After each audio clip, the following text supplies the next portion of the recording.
Things you didn't know about the Revolutionary War. Decoded. I'm about to break down the real reasons behind America's first war.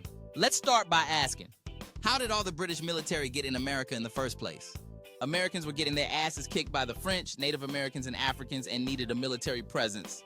The so-called French and Indian War was a combination of slave revolts like the Gullah Wars and many Native American tribes who couldn't be defeated. Once the French had been driven out of America by the 1763 Anglo-American victory, Americans expected the British troops who had been sent to defend Americans were to be sent back home. The British stayed in America to control its colony that has got out of hand. Tensions between the British and Americans would cause all these laws and taxes waged against Americans because as a way to control them more. Here is the real reason for the war. The Somerset v. Stewart case in England ruled that as slavery had no standing under common law, slave owners were unable to transport slaves outside England and Wales against their will. Elite Americans thought that slavery was going to end and didn't want go by England laws. So without formal legal authorization, Americans began to form independent militia. In 1774, King George III of England blocked importation of arms and ammunition to America.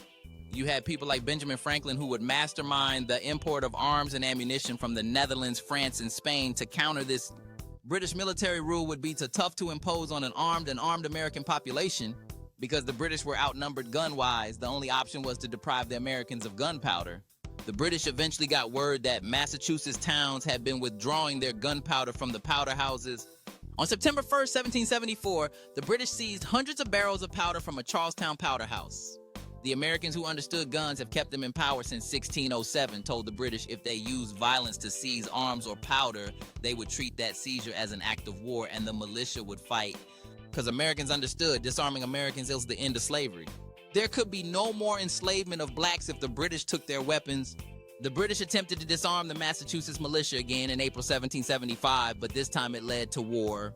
African slaves were ready to help the British as soon as the British troops got there. Dunmore's Proclamation is a historical document signed on November 7, 1775. This event would help around 100,000 African slaves escape from the plantations. Because of the confusion, enslaved Africans would flee to British territories. On every battle scene with Lord Dunmore, he replenished his forces and supplies by conducting raids and inviting African slaves to join him. After the war, with government assistance, 4,000 free blacks were transported from London for resettlement to the colony of Sierra Leone in the year 1787. The Americans eventually won the war because they had help from more nations, especially Native Americans. These are a list of tribes who were on the American side: Oneida, Tuscarora, Catawba, Lenape, Chickasaw, Choctaw, Mohican, Mi'kmaq, Abenaki, Choctaw, Pee Lumbee, Watauga Association.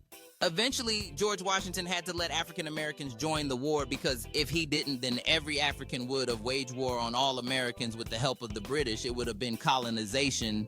The Americans were ready to die to keep their guns because if they let the British confiscate all guns and gunpowder and left with no weapons, they would have to deal with the Africans they are enslaving with no guns to protect them. That was certain death. It made sense to die to protect guns, rather deal with the people you enslaved with no weapons to protect them.